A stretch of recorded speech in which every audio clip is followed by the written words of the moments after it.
সূর্য মাথার অর্ধ হাত উপরে থাকবে, এমন একটা ভয়ানক পরিস্থিতি হয়ে যাবে রে বাজান, এমন একটা ভয়ঙ্কর পরিস্থিতি হয়ে যাবে রে বাজান। যেই দিন সূর্য অর্ধ হাত উপরে থাকবে, এমন একটা ভয়ঙ্কর অবস্থা হয়ে যাবে, মাথার মগজগুলো গলে যাবে, বাতের ফ্যানের নেই টকবক টকবক করতে থাকবে, জমিন হয়ে যাবে তামা। ওই দিন মানুষগুলো থাকবে উলঙ্গ, মানুষের শরীরে কাপড় পর্যন্ত থাকবে না। আম্মা জান আয়েশা রাদিয়াল্লাহু তাআলা আনহু নবীজিকে প্রশ্ন করেছিলেন, ও আল্লাহর নবী, ওই দিন মানুষগুলোর শরীরের মধ্যে কোনো কাপড় থাকবে না, ওই দিন মানুষ থাকবে, মহিলা থাকবে, পুরুষ থাকবে, এমন একটা ময়দান সেদিন কায়েম হয়ে যাবে, যেই দিন অর্ধ হাত উপরে সূর্য থাকবে রে বাজান। আর ওই দিন মানুষগুলো একত্রিত হয়ে যাবে, জমিন হয়ে যাবে তামা, মানুষগুলো লাফাইতে থাকবে, মানুষগুলো একত্রিত হয়ে যাবে। আম্মা জান আয়েশা রাদিয়াল্লাহু তাআলা আনহা বলেন, ও মায়ার নবী, ওই দিন মানুষের শরীরের মধ্যে কাপড় থাকবে না, ওই দিন মহিলা পুরুষ একত্রিত থাকবে, ওই মানুষের পর্দার কোনো খেলাপ হবে না গো নবীজি, ওই দিন মানুষ তো উলঙ্গ থাকবে, ওই দিন কি মানুষের পর্দার খেলাপ হবে না? নবীজি বলেন, ওই দিন মানুষ এত পরিমাণে টেনশনে পড়ে যাবে, নিজের দিকে তাকানোর খেয়াল পর্যন্ত থাকবে না। ওই দিন সমস্ত মানুষ বলবে ইয়া নাফসি ইয়া নাফসি। শুধু তাই না, শুধু তাই না, আদম থেকে ঈসা পর্যন্ত, পয়গম্বরগণ পর্যন্ত ইয়া নাফসি ইয়া নাফসি বলবে, আয় আল্লাহ আমাকে বাঁচাও, আমাকে বাঁচাও, এই কথা বলবে। এমন একটা পরিস্থিতি ওই দিন হয়ে যাবে রে আয়েশা। ওই দিন মানুষের শরীরে কাপড় আছে কিনা ওই দিকে খেয়াল থাকবে না। ওই দিন সমস্ত মানুষগুলো এমনভাবে চিন্তিত হয়ে যাবে আর বলবে কখন বিচারের কার্যকর শুরু হবে, কখন বিচারের কার্য শুরু হবে। আর ওই ময়দান এমন একটা ময়দান হয়ে যাবে রে বাজান, বলে এমন একটা ময়দান, বলে 50,000 বছরের মতো একটা সময় অতিক্রম করবে ওই ময়দানের মধ্যে। মানুষগুলি এত পরিমাণে পেরেশানি করবে, কেউ বলবে আমাকে জাহান্নাম দিয়ে দেব, ফয়সালা দিয়ে দেব, কিন্তু এই ময়দানে থাকার মতো ক্ষমতা নাই। এমন একটা পরিস্থিতি হয়ে যাবে। ওই দিনের কথা আল্লাহ উল্লেখ করে বলেন, ও দুনিয়ার সম্পদশালীরা, দুনিয়াতে সম্পদের পাহাড় অর্জন করেছ, কোনো চিন্তা নাই দিনের ব্যাপারে। দুনিয়াতে সন্তানাদি অনেক আছে, ওই সন্তানাদির বাহাদুরি দুনিয়াতে দেখাও, টাকা পয়সার বাহাদুরি দেখাও, সম্পদের বাহাদুরি দেখাও। আল্লাহ রাব্বুল আলামিন বলেন, লা ইয়ানফাউ মালু ওয়ালা বানুন। ওই দিন তোমার সম্পদের কোনো মূল্য থাকবে না, যেই সম্পদের জন্য পায়ের গলার মধ্যে পায়ে ছুরি দেয়। কথা বলেন ঠিক কি না? পায়ের গলার মধ্যে পায়ে ছুরি দেয় সম্পদের কারণে। এই বাংলাদেশের মধ্যে মানুষে জমির জন্য যে পরিমাণ মারামারি করে, আমার মনে হয় অন্য কিছুর জন্য মারামারি করে না। দেখবেন যে মারামারি করে সামান্য 1 ইঞ্চি 2 ইঞ্চি জায়গা নিয়ে। কথা বলেন ঠিক কিনা? আর মানুষগুলি এমন হয়ে গেছে, এমন পরিস্থিতি মানুষের ভিতরে ঢুকে পড়ছে, এমন বিবেকহীন হয়ে গেছে মানুষ। দেখবেন ক্ষেতের লাইল, আমাদের এলাকায় ক্ষেতের লাইল বলে, দেখবেন যে ক্ষেতের লাইল কাটতে কাটতে আরেকজনের সীমানা পার করে। কথা বলেন ঠিক কিনা? সম্পদের বাহাদুরি মানুষ দুনিয়াতে দেখায়। মূলত মানুষ দুনিয়াতে 2টা জিনিসের বাহাদুরি বেশি দেখায়। কথা বলেন ঠিক কিনা? 1 নাম্বার সম্পদের বাহাদুরি, 2 নাম্বার মানুষগুলো দুনিয়াতে বংশের বাহাদুরি দেখায়। কথা বলেন ঠিক কিনা? বলে যার সন্তানাদি বেশি, যার বংশ বড়, তার ক্ষমতা দুনিয়াতে বেশি প্রয়োগ করতে চায়। কথা বলেন ঠিক কিনা? আর ওই দিক দিয়ে সম্পদের বাহাদুরি দেখায়। এজন্য মালিক বলেন, লা ইয়ানফাউ মালু ওয়ালা বানুন। ওই ময়দানে মাশরে কোনো মূল্য নাই। বলে যেই সম্পদের পাহাড় দুনিয়াতে তুমি গ্রহণ করেছ, অর্জন করেছ, যেই সন্তানাদি দিয়া মানুষের জমি তুমি, মানুষের নিষ্পাপ মানুষের উপর তুমি অত্যাচার করেছ, যেই সম্পদের জন্য মানুষের উপর পিঠের উপরে অত্যাচারের স্টিম রোলার চালাইছ, মানুষকে মানুষ মনে করো নাই, মানুষের উপর অন্যায়ভাবে জুলুম করেছ। মানুষ দুইটা জিনিস নিয়ে মানুষের সাথে জুলুম করে, 1 নাম্বার সম্পদ থাকলে, 2 নাম্বার বংশ বড় থাকলে। কথা বলেন ঠিক কিনা? এজন্য আল্লাহ বলেন ওই ময়দানে মাশরে আমি আল্লাহর কাছে যেই দিন সূর্য অর্ধ হাত উপরে থাকবে রে বাজান, ওই দিন আমি আল্লাহর কাছে সম্পদের কোনো দাম থাকবে না, বংশের কোনো দাম থাকবে না, ক্ষমতার কোনো দাম থাকবে না। আল্লাহ বলেন ওই দিন এমন একটা পরিস্থিতি হয়ে যাবে, সম্পদশালীরা পর্যন্ত বলবে ইয়া নাফসি ইয়া নাফসি, ক্ষমতাশালীরা পর্যন্ত বলবে ইয়া নাফসি ইয়া নাফসি। এই কথা বলবে, হায় আল্লাহ আমাকে বাঁচাও। এই কথা বলতে বলতে বলতে বলতে মানুষগুলো পেরেশান হয়ে যাবে। কেমন একটা ময়দান ওই দিন হয়ে যাবে রে বাজান, মানুষগুলো এত পরিমাণে পরিচয়হীন হয়ে যাবে। আল্লাহ পাক রব্বুল আলামিন বলেন ইয়াউমা ইয়াফিরুল মারউ মিন আখি, ওই দিন এমন একটা পরিস্থিতি হয়ে যাবে ভাই থেকে পলায়ন করবে। দুনিয়াতে যেই ভাইয়ের জন্য মানুষ নিজের রক্ত পর্যন্ত দেয়, কথা বলেন ঠিক কিনা? নিজের রক্ত পর্যন্ত ভাইয়ের জন্য জড়ায়, ভাইকে এত পরিমাণ মহব্বত করে দুনিয়াতে। আল্লাহ বলেন ওই দিন ইয়াউমা ইয়াফিরুল মারউ মিন আখি, ভাই থেকে পলায়ন করবে। ওয়া উম্মিহি ওয়া আবি, পিতা মাতা সন্তান থেকে পলায়ন করবে। ওয়া সাহিবাতিহি ওয়া বানি, ঘরের আত্মীয় স্বজন স্বামী স্ত্রী তারাও পর্যন্ত স্বামী থেকে স্ত্রী পলায়ন করবে, স্ত্রী থেকে স্বামী পলায়ন করবে। ভাইয়ের কাছে যাইবে, গিয়া বলবে রে ও ভাই একটা নেক আমাকে দিয়া দাও আজকে। ভাই বলবে দুনিয়াতে কোনো আমার ভাই ছিল না। মাতার কাছে যখন যাইবে, মা ডাক দিয়া বলবে দুনিয়াতে আমার কোনো বিবাহ হয় নাই। অথচ যেই মা 10 মাস 10 দিন পেটের মধ্যে ধারণ করেছে, শুধু তাই না এত পরিমাণে আমাদের জন্য দুনিয়াতে অনুগ্রহ করেছে। যেই মা সন্তানের জন্য, সন্তান বাড়ি থেকে চলে যায়, সন্তান দূরে চলে যায়, দুনিয়াতে সকল দরজা বন্ধ হয়ে যায়, আর ওই দিক দিয়ে মায়ের দরজাটা খুলে থাকে বাজান, মায়ের দরজা খোলা থাকে আর দুনিয়ার সমস্ত দরজা বন্ধ হয়ে যায়। আমার ছেলে বাড়িতে আসবে, কিন্তু ওই দিন এমন একটা পরিস্থিতি হয়ে যাবে ওই আপন মা পর্যন্ত বলবে দুনিয়াতে আমার কোনো বিবাহই হয় নাই। কথা বলেন ঠিক কিনা? এমন একটা পরিস্থিতি হয়ে যাবে। যেই বাবা মাতার গাম পায়ে ফালাইয়া সন্তানের জন্য দুনিয়াতে কষ্ট করেছে, ওই বাবা পর্যন্ত ওই দিন ছেলেকে অস্বীকার করবে, বলবে দুনিয়াতে কোনো আমার সন্তান ছিল না। যে স্ত্রীর জন্য আজকে দুনিয়াতে মানুষ কত কিছু করে, স্বামী স্ত্রীর জন্য কি না করে, ওই স্ত্রী পর্যন্ত বলবে দুনিয়াতে আমার কোনো স্বামী ছিল না। ওই স্ত্রী স্বামীর জন্য কি না করে, ওই স্ত্রী বলবে দুনিয়াতে আমার স্বামী ছিল না, আর ওই স্বামী বলবে দুনিয়াতে আমার কোনো স্ত্রী ছিল না। ওই বন্ধু বলবে দুনিয়াতে আমার কোনো বন্ধু ছিল না। এমন একটা পরিস্থিতি হয়ে যাবে, এমন একটা পরিস্থিতি কায়েম হয়ে যাবে রে ময়দানে মাহশর।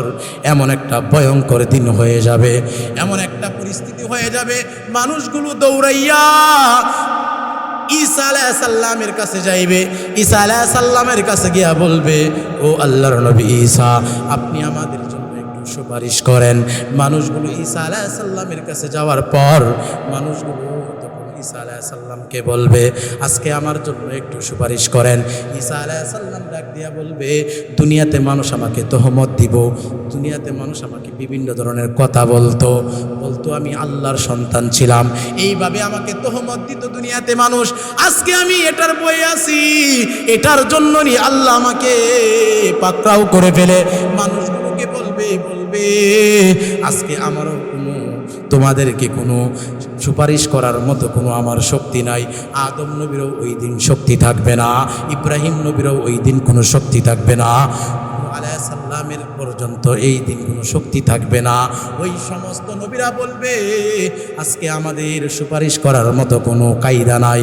মানুষ এইভাবে দৌড়াইতে থাকবে, শেষ পর্যায়ে ঈসা আলাইহিস সালাম একটা পরামর্শ দেয়া দিবেন, ও মানুষ আজকে তোমরা যেই বিপদের মধ্যে আছো আমরাও একই বিপদের মধ্যে পতিত, কিন্তু আজকে একজন মানুষ হয়তো সুপারিশ করবেন, তিনি হলেন জনাবে মুহাম্মাদুর রাসূলুল্লাহ সাল্লাল্লাহু আলাইহি ওয়াসাল্লাম।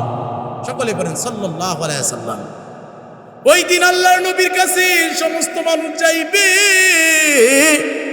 যাওয়ার পর গিয়া দেখবে মাকামে মাহমুদের মধ্যে নবী সাজদায়, সমস্ত নবীরা পর্যন্ত ইয়া নাফসি বলে, কিন্তু আমার আপনার মায়ার নবী বলবে ইয়া উম্মতি সুবহানাল্লাহ বলে। ওই দিন আল্লাহ রসুলের সুপারিশের কারণে বিচারের কার্য শুরু হয়ে যাবে।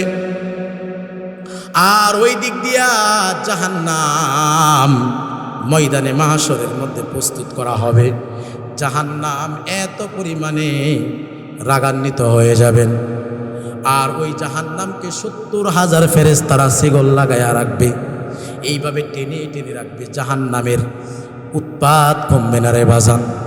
ওই জাহান্নাম এইভাবে ছটফট করতে থাকবে মানুষগুলোকে ধরার জন্য, গুনাহগারগুলোকে আমাকে দিয়ে দাও, আমি তাদেরকে নিয়ে চলে যাই। এই ময়দানে জাহান্নাম পর্যন্ত সহ্য করতে পারবে না, এত পরিমাণে ছটফট করবে। 70,000 ফেরেশতারা বালতি দিয়ে পানি মারবে, তারপরেও ওই জাহান্নাম কেন্ত হবে না।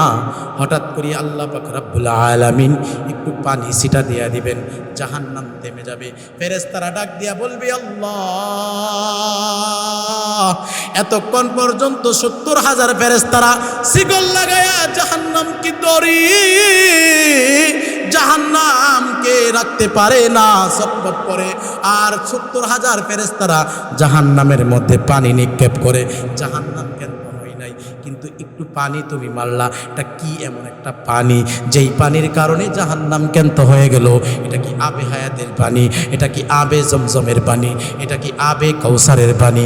আল্লাহ পাক রব্বুল আলামিন ডাক দিয়া বলবে, ও ফেরেশতারা, এটা দুনিয়ার জমজমের পানি নয়, এটা কাউসারের পানি নয়, এটা আবে হায়াতের পানি নয়।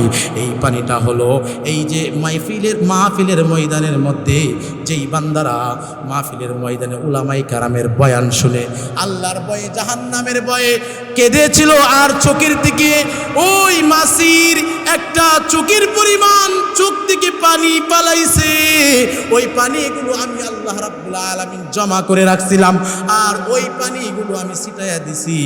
ছিটানোর কারণে জাহান্নাম কেন্ত হয়ে গেছে। সুবহানাল্লাহ বলে। তাহলে চোখের পানির দাম আছে না নাই? আছে। চোখের পানির দাম আছে না নাই? আছে। এজন্য কাল কিয়ামতের দিনে একমাত্র চোখের পানির দাম থাকবে। কারণ কোন মানুষ আমল দিয়ে পার হতে পারবে না, কথা বলেন ঠিক কিনা? আমল দিয়ে পার হওয়া সম্ভব নয়। আল্লাহ পাক রব্বুল আলামিন ময়দানে মাহশরে মানুষের উসিলা খুঁজবে, দেখবে সাউতুল কোরআন ইউসুফিয়া হাফিজিয়া মাদ্রাসার মাহফিলে কে চোখের পানি ফালাইছে, কে মাহফিলের ময়দানে বসিয়া তাওবা করিয়া জিন্দেগি পবিত্র করেছে, জিন্দেগির সমস্ত গুনাহমোচন করিয়া মাহফিলে ঢুকছিল, কিন্তু গুনাহমোচন করাইয়া মাহফিল থেকে বাইর হইছে। কে ওই আল্লাহর বান্দা? ওই মানুষগুলোকে দেখবে আল্লাহ পাক রব্বুল আলামিন উসিলা তালাশ করবে। কারণ আল্লাহ পাক রব্বুল আলামিন আমাদেরকে দুনিয়াতে সৃষ্টি করেছেন বড় মায়া করে, মহব্বত করে, কথা বলেন ঠিক কিনা? আল্লাহ রাব্বুল আলামিন আমাদেরকে দুনিয়াতে সৃষ্টি করেছেন মায়া করে, মহব্বত করে। যখন আল্লাহ পাক রব্বুল আলামিন আমাদেরকে দুনিয়াতে যখন সৃষ্টি করবেন, তখন ফেরেশতাদের সাথে পরামর্শের মধ্যে বসলেন। কিসের মধ্যে বসলেন? জোরে বলেন, কিসের মধ্যে বসলেন? পরামর্শের মধ্যে বসলেন।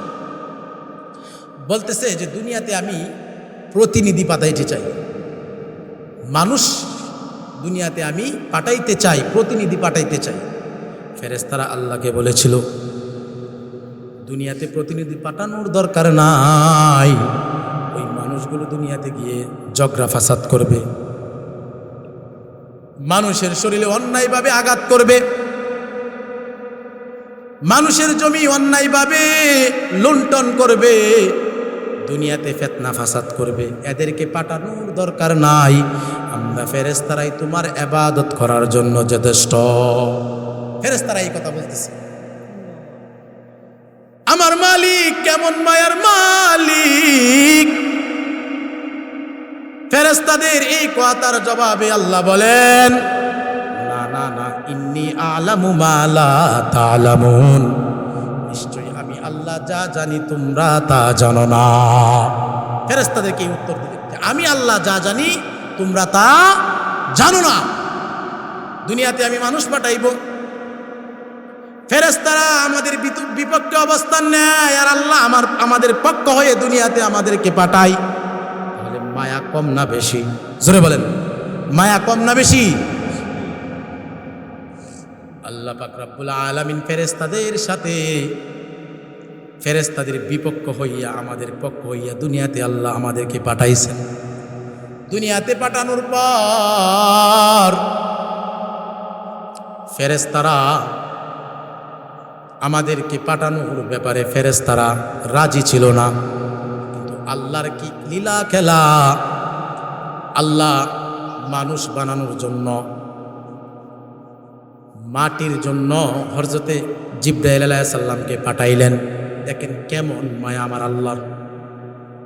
মাটি আনার জন্য হযরতে জিবরাইল আলাইহিস সালামকে পাঠায়। জিবরাইল আলাইহিস সালাম মাটি আনার জন্য যায়, মাটি পর্যন্ত জিবরাইলকে অনয় বিনয় করে, ও ভাই জিবরাইল আমাকে নিও না, আল্লাহর রাস্তে আমাকে নিও না, আল্লাহর দোহাই তোমার কাছে দিলাম, ওই মানুষগুলো তো দুনিয়াতে গুনার কাজের মধ্যে লিপ্ত হবে, আমি মাটিকে নিও না। জিবরাইল আলাইহিস সালাম যখন মাটি এই কথা বললেন যে আল্লাহর রহমতে, আল্লাহর দয়ায় আমাকে নিও না, আল্লাহর যখন যেই জায়গার মধ্যে আল্লাহর নাম নিয়ে নিলেন, জিবরাইল বলেন, না আমি তোমাকে নিব না, তুমি আমার মালিকের নাম উচ্চারণ করে ফেলেছ। জিবরাইল আলাইহিস সালাম আল্লাহর কাছে আবার আসলেন, বললেন, ও জিবরাইল মাটির জন্য পাঠাইলাম, কেন মাটি আনলা না? জিবরাইল বলেন, মাটিকে বললাম আনার জন্য, মাটি রাজি হচ্ছে না। মাটি আল্লাহর দোহাই দেয়, তোমার দোহাই দেয় যে সে মানুষ হইতে রাজি না। আল্লাহ পাক রব্বুল আলামিন তারপর হযরত মিকাইল আলাইহিস সালামকে পাঠাইলেন। কে সে মিকাইল আলাইহিস সালাম? যেই মিকাইল দুনিয়াতে বৃষ্টির দায়িত্ব নিয়েছেন। সুবহানাল্লাহ বলেন। ওই মিকাইল মাটির কাছে যায় মাটি আনার জন্য, আদম বানাইবে। কিন্তু যখন মাটির কাছে গেলেন, মাটি মিকাইল আলাইহিস সালামকে বলে, ও ভাই মিকাইল আমাকে নিও না, মানুষ দুনিয়াতে আমাকে দিয়ে গুনার কাজ করাইবে, আল্লাহর দোহাই আমাকে নিও না। মিকাইল আলাইহিস সালাম বললেন, তুমি আল্লাহর দোহাই দিয়েছো, আমি নিতে পারবো না তোমাকে। মিকাইল আলাইহিস সালাম খালি হাতে ফিরে গেলেন আল্লাহর কাছে। আল্লাহর কাছে গিয়া বলতেছেন, আল্লাহ বলেন, কেন মাটি আল্লাহ না? মিকাইল আলাইহিস সালাম বলেন, তোমার দোহাই দেয়। বলেন, কি দেয়? তোমার দোহাই দেয়, এজন্য আল্লাহ আমি মাটি আনি নাই। আল্লাহ আবার ইসরাফিল আলাইহিস সালামকে পাঠাইলেন। ইসরাফিল আলাইহিস সালাম যখন গেলেন মাটি আনার জন্য, কে সে ইসরাফিল আলাইহিস সালাম? যে দুনিয়া আল্লাহ সাজাইছেন, ওই দুনিয়া ইসরাফিলের মাধ্যমে ধ্বংস করাইবেন। কথা বলেন ঠিক কিনা? ইসরাফিল আলাইহিস সালাম সিংহায় যখন ফু দিবে, সমস্ত দুনিয়া ধ্বংস হয়ে যাবে। কথা বলেন ঠিক কিনা? ওই ইসরাফিল আলাইহিস সালাম যখন মাটি আনার জন্য যায়, ওই মাটি আবার অনয় বিনয় করতেছে, বলে, না না আমাকে নিও না, আল্লাহর দোহাই আমাকে নিও না, ওই মানুষগুলো দুনিয়াতে আমাকে দিয়ে পাপাচার মধ্যে লিপ্ত হইবে। আল্লাহর দোহাই দিলেন। জিবরাইল ইসরাফিল আলাইহিস সালাম চলে আসলেন, মাটি নিলেন না। আল্লাহ জিজ্ঞাসা করলেন, কেন আল্লাহ না? বলে, মালিক তোমার দোহাই দেয়। এরপর এরপরে আল্লাহ পাক রব্বুল আলামিন আজরাইল আলাইহিস সালামকে পাঠাইছেন। কে সে আজরাইল? কে সে মালাকুল মউত, যিনি মায়ের বুক থেকে সন্তান খালি করে, কথা বলেন ঠিক কিনা? যিনি রাস্তা বুঝে না, মসজিদ বুঝে না, ঘর বুঝে না, জমি বুঝে না, যেই জায়গায় মানুষের সময় হয়ে যায় ওই জায়গা থেকেই মানুষকে নিয়ে নেই, কথা বলেন ঠিক কিনা? ওই আজরাইল আলাইহিস সালামকে যখন পাঠাইলেন আর ওই মাটির কাছে যখন গেলেন, মাটি দোহাই দেয়, ও ভাই আজরাইল আমাকে নিও না। আজরাইল বলেন, না না, আল্লাহ হুকুম করেছে, তুমি যত কথাই বলো এই জায়গার মধ্যে চলবে না, আমার মালিকের হুকুম আগে, তোমাকে নিতে হবে। তারপর দিয়ে মাটি ধরে ওই আল্লাহর কাছে নিয়ে গেলেন। আল্লাহ বললেন, 3 জন ফেরেশতা আনলো না, তুমি নিয়ে আসলে। আজরাইল আলাইহিস সালাম বলেন, 3 জন ফেরেশতা আনছে না, কিন্তু আমি মালিকের হুকুমকে আগে রাখছি। সুবহানাল্লাহ বলে। তারটাও ঠিক আছে, তারটাও ঠিক আছে। আল্লাহ পাক রব্বুল আলামিন ডাক দিয়া বলেন, যাও যাও, ওই মানুষ সৃষ্টি করার পর যখন মানুষের হায়াত যখন শেষ হয়ে যাবে, তুমি আজরাইলকে আজকে থেকে আমি দায়িত্ব দিয়ে দিলাম, ওই মানুষগুলোর রূহগুলো তুমি আজরাইল বের করবে। সুবহানাল্লাহ বলে। ওই আজরাইলকে তখনই দায়িত্ব দিয়েছিলেন আল্লাহ। আল্লাহ পাক রব্বুল আলামিন, ফেরেশতারা রাজি নয় আমাদেরকে সৃষ্টি করার জন্য, মাটি পর্যন্ত রাজি নয়, কথা বলেন ঠিক কিনা? তাহলে আল্লাহর মায়া আছে না নাই? কথা বুঝতেছেন? আল্লাহর মায়া আছে না নাই? ওই জায়গা থেকেই আল্লাহ আমাদের প্রতি মায়া মহব্বত। মাটি পর্যন্ত রাজি না আমাদেরকে দুনিয়াতে পাঠানোর জন্য, ফেরেশতারা পর্যন্ত রাজি না।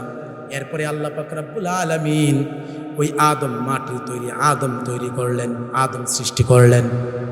হযরত আদম আলাইহিস সালামকে সৃষ্টি করার পর সমস্ত ফেরেশতাদেরকে বললেন, সেজদা দাও। এটা হলো তাজিমি সেজদা, সম্মানের সেজদা।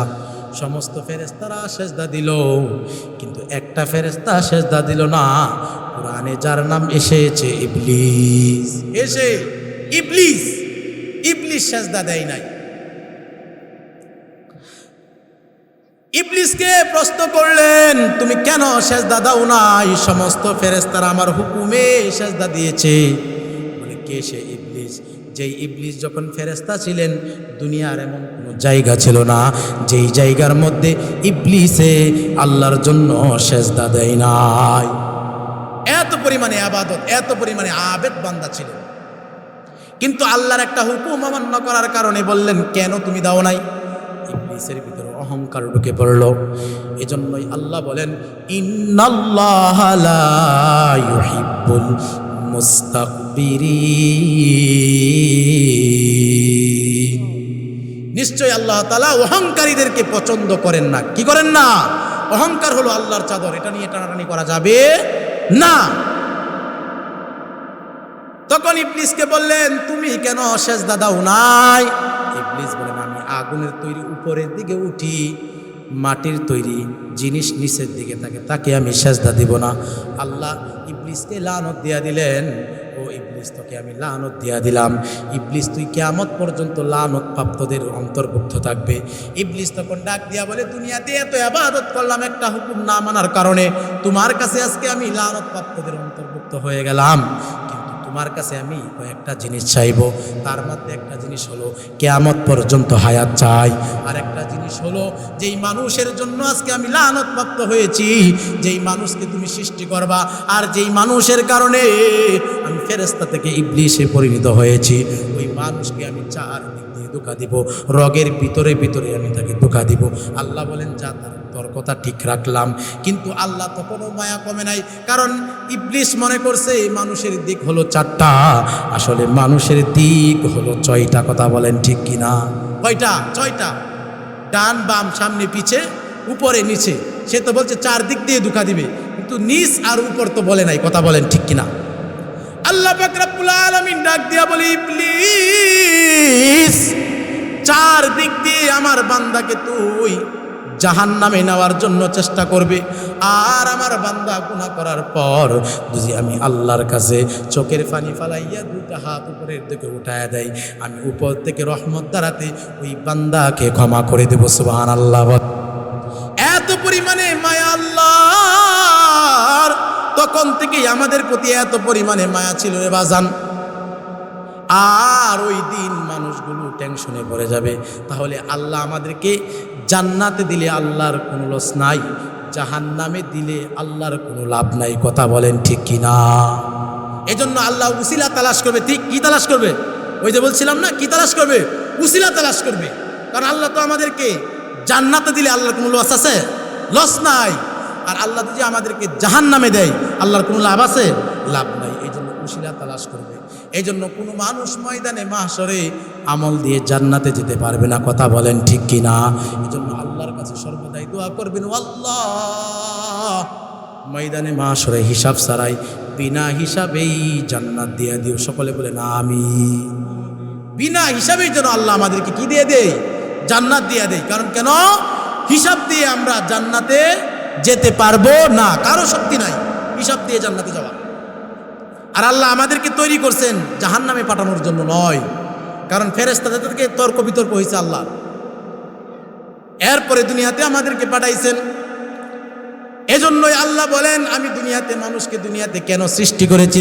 অপর ভিন্ন আয়াতে আল্লাহ বলেন, ওয়ামা খলাকতুল জিন্না ইনসা ইল্লা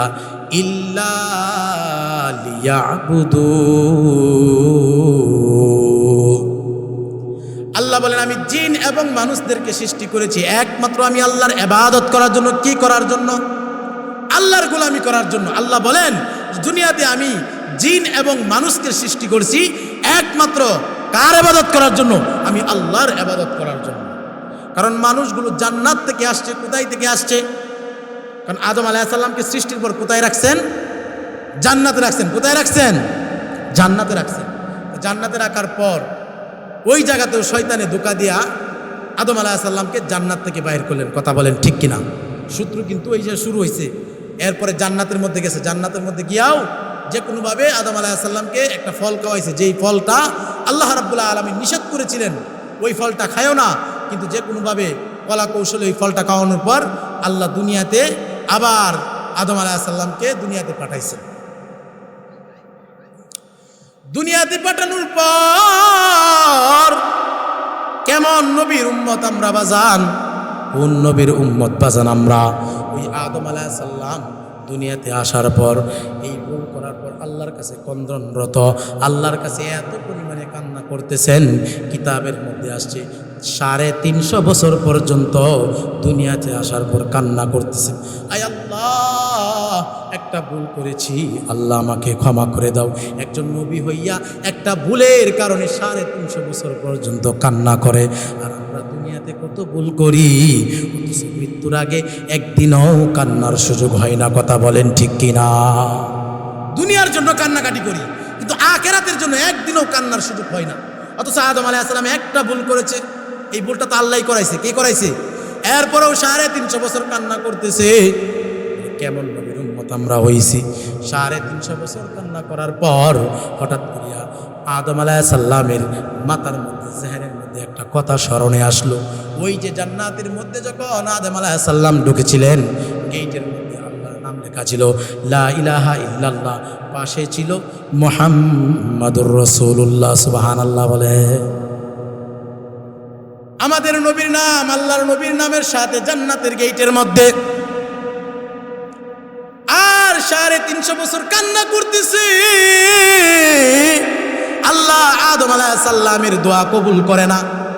কিন্তু যেই মাত্র মনে হলো আল্লাহর নামের সাথে একটা নাম, নবী মুহাম্মদের নাম যখন স্মরণ হয়ে গেল, হঠাৎ করে আল্লাহকে ডাক দিয়া বলতেছি, আল্লাহ জান্নাতে ঢোকার পর গেটের মধ্যে তোমার নামের সাথে একটা নাম দেখছিলাম রে আল্লাহ, ওই নামের উসিলা করিয়া আমি আদমকে মাফ করিয়া দাও। সুবহানাল্লাহ বলে।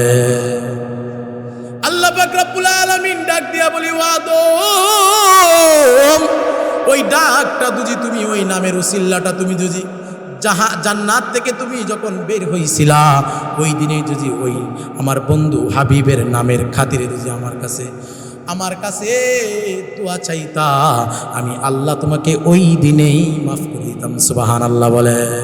যাই হোক, তুমি এত বছর পর আমি আল্লাহ হাবিবের নামের তুমি দোহাই দাও, আমি তোমাকে ক্ষমা করে দিলাম। সুবহানাল্লাহ বলেন।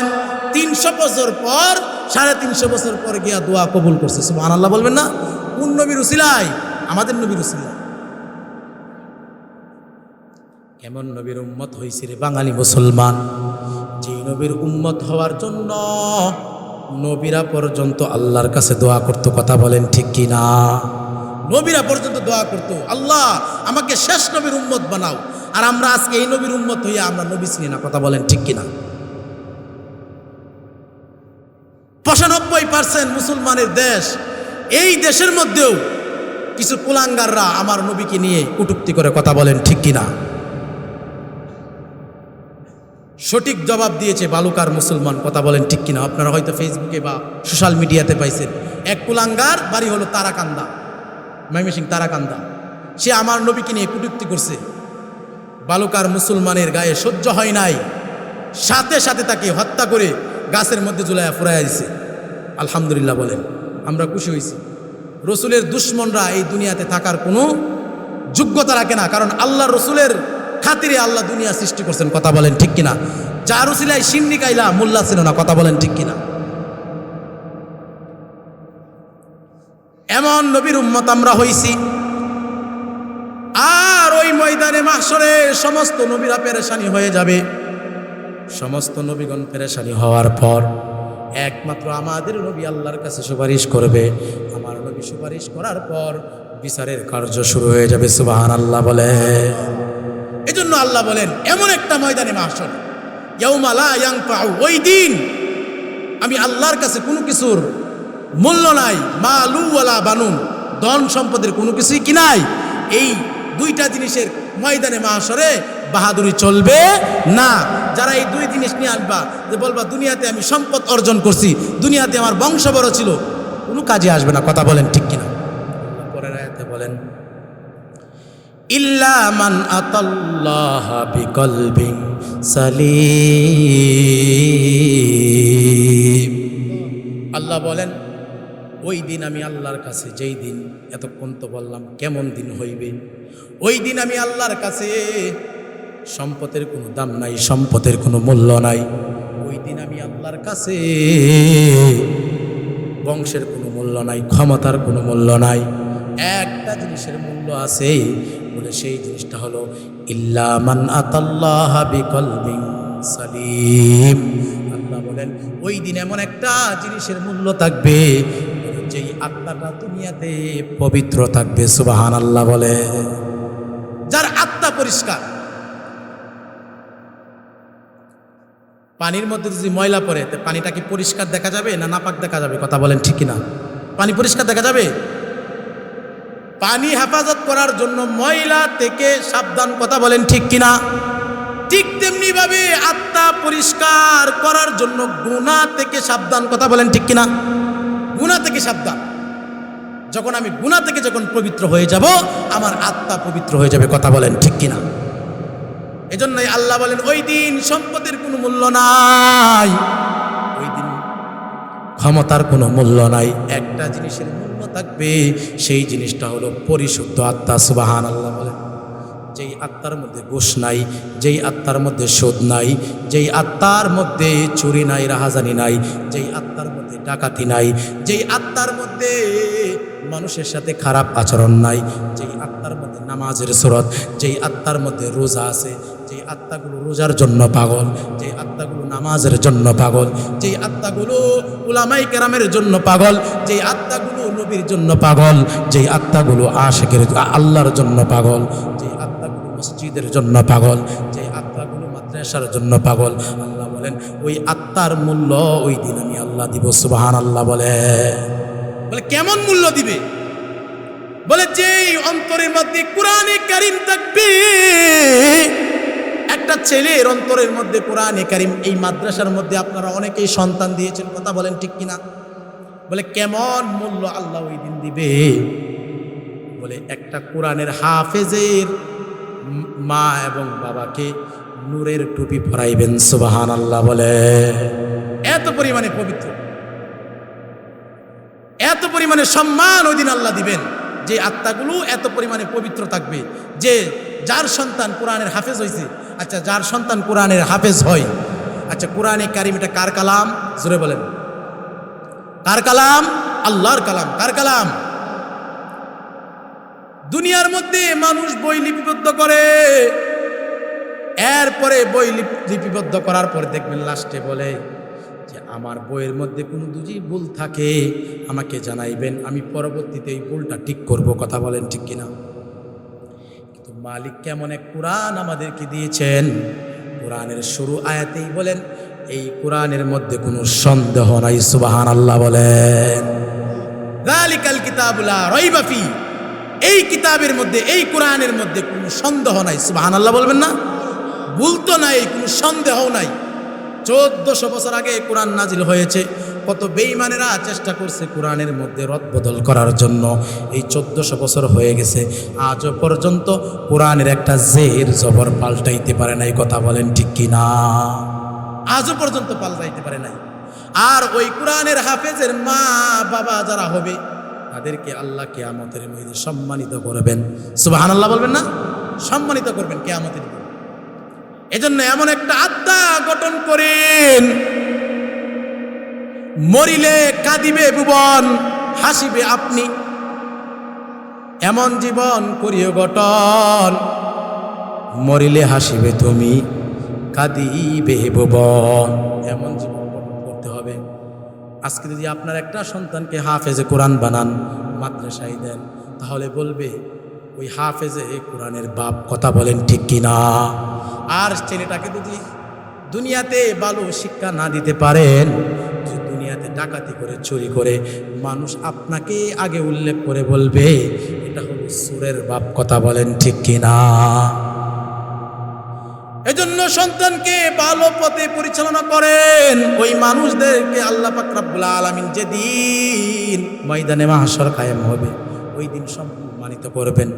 শুধু তাই না, শুধু তাই না, বলে দুনিয়াতে যারা আল্লাহর জিকিরের মধ্যে মশগুল থাকতো, যেই আত্মাগুলো আল্লাহর জিকিরের মধ্যে মশগুল থাকতো, সর্বদাই আল্লাহর জিকিরের মধ্যে মশগুল, সর্বদাই আল্লাহর জিকিরের মধ্যে যেই আত্মাগুলো থাকতো, যেই অন্তরগুলো আল্লাহর জিকিরের দিকে দাবিত থাকতো, ওই অন্তরগুলো, ওই আত্মাওয়ালা মানুষগুলো ময়দানে মাহশরে হাসতে হাসতে জান্নাতে যাইবেন। সুবহানাল্লাহ বলে। আচ্ছা, আপনি একটা জিনিস চিন্তা করেন, ময়দানে মাহশর এত ভয়ানক হবে, আর ওই দিন যদি আমরা হাসতে হাসতে জান্নাতে যাইতে পারি, এর চাইতে পাওয়া আরো কোনো কিছু আছে? কথা বলেন, এর চাইতে পাওয়া কোনো কিছু আছে? তাহলে উলামায়ে কেরামের মজলিসে বসলে, মসজিদ মাদ্রাসায় সময় দিলে, তখনই তো আল্লাহর নাম বেশি স্মরণ হবে। কথা বলেন ঠিক কিনা? আর আমি যদি সময় বাজারে দেই, বিভিন্ন নেশার আড্ডায়, জোয়ার আড্ডায় আমি যদি সময় দেই, ওই জায়গার মধ্যে কি আমার দিল আল্লাহর জন্য দাবিত হবে না গুনার দিকে দাবিত হবে? কথা বলেন, গুনার দিকে দাবিত হবে। এজন্য দ্বীনি কাজে বেশি বেশি সময় দেন, দ্বীনি কাজে বেশি বেশি সময় দেন, মসজিদ মাদ্রাসায় বেশি সময় লাগান, ওয়াজ মাহফিলে বেশি বেশি সময় লাগান। আল্লাহওয়ালারা যেই জায়গায় বয়ান করবে ওই জায়গার মধ্যে যান, যাওয়ার পর দুইটা চোখের পানি ফালায়া দেন, ওই চোখের পানি হয়তো আপনার জীবনের নাজাতের ব্যবস্থা হয়ে যাবে। সুবহানাল্লাহ বলে। এই জন্য এই সমস্ত মজলিসে যাওয়ার দরকার আছে না নাই? অবশ্যই যাওয়ার দরকার আছে। কথা বলেন ঠিক কিনা? এজন্য আমরা, যেহেতু আজকের এই মাহফিল ওনারা আয়োজন করেছে, তো আমার যে আয়াতের যে আলোচ্য বিষয় ছিল ইয়াউমা লা ইয়ানফাউ মালুন ওয়ালা বানুন, ময়দানে মাহশরে সম্পদের কোনো দাম নাই, ক্ষমতার কোনো দাম নাই। আরেকটা বিষয় হচ্ছে কোন জিনিসের দাম আছে? বলে পরিশুদ্ধ আত্মা। যে পরিশুদ্ধ আত্মা কখন গঠন হবে? যখন আমরা উলামায়ে কেরামের মজলিসে যখন বসবো, যখন আমরা উলামায়ে কেরামের সাথে যখন আমরা চলাফেরা করব, যখন আমরা ওয়াজ মাহফিলে বেশি বেশি সময় দিব, দেখবেন অন্তর থেকে আপনার ভিতরে একটা উপলব্ধি তৈরি হবে যে আমাকে গুনাহ ছেড়ে দিতে হবে। কারণ ওই জায়গার মধ্যে তো গানের বয়ান হয় না, ওই জায়গার মধ্যে বয়ান হয় জাহান্নাম থেকে কিভাবে বাঁচবে, জান্নাতে কিভাবে যাওয়া যায়, এই আলোচনাই করা হয়। কোরআন হাদিসের আলোচনা করা হয়। যেই জায়গার মধ্যে কোরআন হাদিসের আলোচনা করা হয় ওই জায়গাটা হলো নূর। আর আমরা তো আমাদের অন্তর তো অন্ধকার। আমরা যদি অন্ধকার অন্তর নিয়ে, জুলমাতের অন্তর নিয়ে যদি আমরা নূরের দিকে ধাবিত হই, হয়তো ওই নূরের কারণে আমাদের অন্তরগুলো আলোকিত হয়ে যাবে। কথা বলেন ঠিক কিনা? আল্লাহ পাক রব্বুল আলামিন আমাদেরকে যেই কথাগুলো এই পর্যন্ত বললাম, আল্লাহ রাব্বুল আলামিন আমাদেরকে এই কথাগুলোর উপর আমল করার তৌফিক দান করুন। সকলে বলেন আমিন। আর বেশি বেশি আমরা ইস্তিগফার করব, আল্লাহর কাছে তাওবা করব। তাওবা করার মাধ্যমে আল্লাহ পাক রব্বুল আলামিন শরীরের যেরকমভাবে গোসল করার মাধ্যমে শরীরের ময়লা পরিষ্কার হয়ে যায়, তাওবার মাধ্যমে অন্তরের ময়লা পরিষ্কার হয়ে যায়। সুবহানাল্লাহ বলেন। এজন্য আমরা কি করব? তাওবা করব।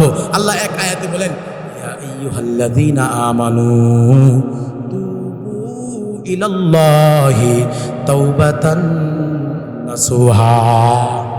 আল্লাহ বলেন, হে ঈমানদারগণ, তোমরা তাওবা করো আল্লাহর নিকট। কার নিকট? আমি রবের নিকট কি করো? তাওবা করো। বলে কেমন তাওবা করবা? আল্লাহ বলেন তাওবাতান নাসুহা, আন্তরিক তাওবা করবা। বলে যেই তাওবাটা এমন একটা তাওবা হবে যে আল্লাহ গুনাহ করেছি, আর কোনোদিন গুনাহ করব না, ওই গুনার উপরে অনুতপ্ত হইবা, আর জিন্দেগিতে গুনাহ করব না, আর জিন্দেগিতে আমরা ওই গুনার কাজের মধ্যে লিপ্ত হইব না। আর ভবিষ্যতে এমন একটা আল্লাহর কাছে ওয়াদাবদ্ধ হয়ে যাইবা, আল্লাহ ভবিষ্যতে এই গুনাহ আর করব না, আর এই গুনার জন্য অনুতপ্ত হইবা। এমন তাওবা যদি করতে পারো বান্দা, ওই তাওবা করার সাথে সাথে যদি তুমি দুনিয়া থেকে বিদায় হয়ে যাও, বিদায় হওয়ার সাথে সাথে কবর হয়ে যাবে জান্নাত। কি হয়ে যাবে? কবর হয়ে যাবে জান্নাত। এজন্য আমরা তাওবা করব তো ইনশাআল্লাহ। আজকের মাহফিল এখন থেকে শুরু হয়েছে, প্রথম অধিবেশন চলতেছে। ইনশাআল্লাহ মাহফিল যতক্ষণ পর্যন্ত থাকে অতক্ষণ পর্যন্ত বয়ান শুনে আখিরি মুনাজাত দিয়ে এরপরে কান্না করে নিজের জিন্দেগির গুনাহ মাফ করে আমরা এরপরে বাড়িতে যাব। কথা বলেন ঠিক কিনা? আমি আপনাদের সামনে একটা হামদে বাড়ি তেলাওয়াত করতে চাই। আমি বয়ানের মাঝখানেই বললাম বলে, কিন্তু আজকে যে বিষয়টা ঢুকছে এখানে গজলের কোনো পরিস্থিতি নাই। আমি একটা গজল বলে আমি শেষ করে দিচ্ছি। নবী নবী করে আর কত কাল আমি কাঁদব, নবী নবী করে আর কত কাল আমি কাঁদব, আপন নয়নে কবে জানি, আপন নয়নে কবে জানি প্রিয় নবীকে আমি দেখব, নবী নবী করে আর কত কাল আমি কাঁদব, নবী নবী করে আর কত কাল আমি কাঁদব। এই কান্দনে কবে জানি হবে সমাধি, কেঁদে কেঁদে বুকের মাঝে হয়েছে নদী, এই কান্দনে কবে জানি হবে সমাধি, কেঁদে কেঁদে বুকের মাঝে হয়েছে নদী, সেই নদী কেঁদে বলে, সেই নদী কেঁদে বলে সাগর বানাবো, নবী নবী করে আর কত কাল আমি কাঁদব। ওমা আলাইনা ইল্লাল বালাগ। আসসালামু আলাইকুম ওয়া রাহমাতুল্লাহ।